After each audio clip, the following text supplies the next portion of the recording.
Mike Morreale joining us on Inside Sports tonight at 6:45. Former CFL receiver with Hamilton and Toronto, won a couple of Grey Cups, and now he's diving in here as CEO of the Canadian Elite Basketball League, set to start up in the spring, and you've heard us talk about it on this show before.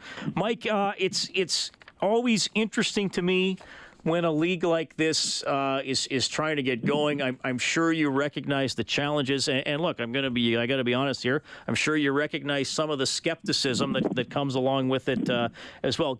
Tell me a little bit about the model for the CEBL, and kind of let the fans know why this is something that can stick around in a realm where some of these leagues haven't lasted too long.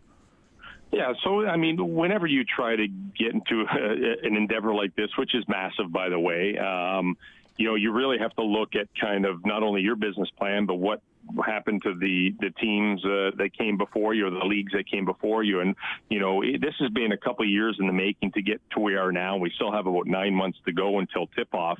We did a lot of homework as it related to, okay, what's the state of Canadian basketball?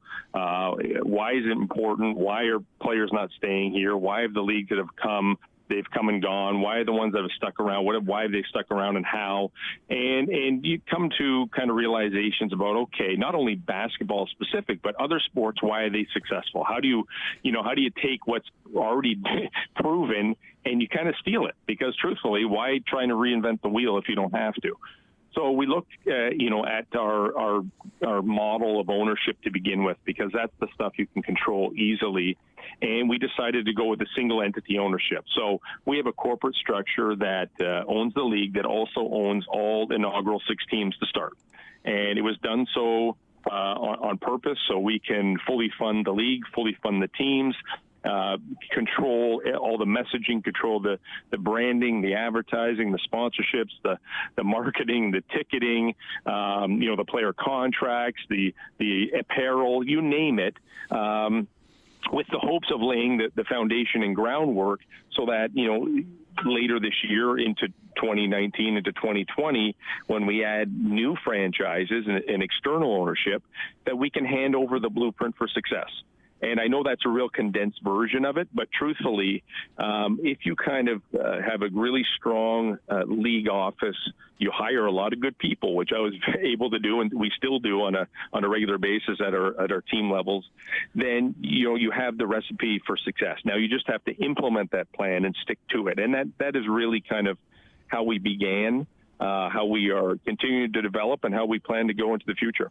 How are you looking at stocking the rosters for these teams? Like, is it going to be like the CFL where it has to be half Canadian, or maybe even more so? Because I see this as it could be an opportunity for some really good youth sports athletes who aren't going to go to the NBA. Maybe they can stay at home instead of going to play in Japan or Germany or wherever. Yeah, the youth sports is definitely a avenue that we are pursuing in terms of talent. We will work with youth sports on a draft and a combine that'll happen in 2019. There's hundreds and hundreds of players at youth sports now. There's over 100 NCAA players, Canadians, that have gone to the NCAA. There's 160 plus players playing international basketball, the Canadians all overseas. And then there's, now 14 Canadians in the NBA. So we're at a tipping point here for Canada basketball. It's a very recognizable country to produce top talent. So we need to keep these guys around here. We need to give them an avenue to play at home in front of their fans, in front of their family, in their communities, at a high level, in great venues, getting paid properly, and representing not only, the country, but the communities that they either, grew up in or lived in or went to school in, or have a chance to play professionally in. So that's a big mandate of us, and it's to help grow the next level of Canadian players as well. The players that want to aspire to something and now don't have to leave home to do it. The teams, the 6 teams that are set to launch in the spring of 2019 are located in Edmonton, Abbotsford, Saskatoon, and then Guelph, Hamilton, and St. Catharines. They're bunched up in Southern Ontario, a little bit more spread out in the west, and obviously, they're from, well, not quite to the Maritimes, but, spanning quite a bit of the country. How are we looking at managing this schedule and travel-wise, Mike? Yeah, well, funny you said that. We just got our first draft of our schedule today, which we have just a couple minor tweaks. I think we've got something already that we can work with. We are fortunate. We chose the spring-summer for a reason because of availability of dates and venues. More importantly, it's a downtime in international basketball, so we want to attract back a lot of Canadians, want to attract international players from all over to come to Canada to play in Canada. So that's important. But we've decided, and, there is no divisions. This is one league that's going to travel from coast to coast, and we're going to pay for it because I think, in fairness to the fans in each community, they don't want to see the same local team 6 to 8 times a year. I just don't think that's how you properly run the league. So we're going to invest in it. We've already put in our budgets. It's there. We know the cost of travel is not insignificant, but at the same time, I come from a football background. To me, it's like, oh man, this is like 1/10 or right. 1/15 the cost. This is cheap, relatively speaking. But it's a necessary evil to be able to showcase our brand across the country. And as we grow, and the hope is to grow to 12 max, teams across the country in the top 50 municipalities, then we will think about the divisions then. But for now, we're going to play and we're going to fly and we're going to bus if need be across the country to get it done. But so is it, and I know it's a draft of the schedule, so you probably don't want to reveal it tonight necessarily, though I'd love it if you did. Is this a situation, though, if Edmonton's going out east, they're going to play all 3 teams? Or will there be double headers where Hamilton might be in Edmonton on a Friday and a Sunday, or what do you think? No, we're gonna do as balanced of a schedule as possible. Every team president has put forward dates that work within the venue.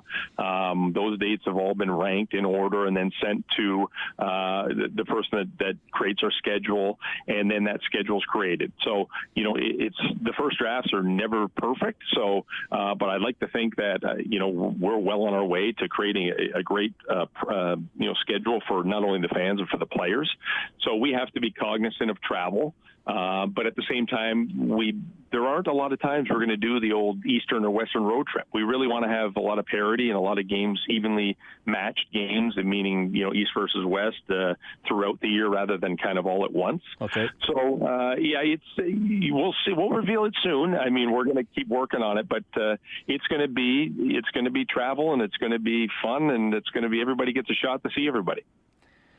Well, Mike, this is exciting, and I really hope it works, and I hope it showcases Canadian players, helps develop Canadian players, and it's cool that Edmonton's getting a team right off the bat with the Edmonton Stingers. We'll have to do this again.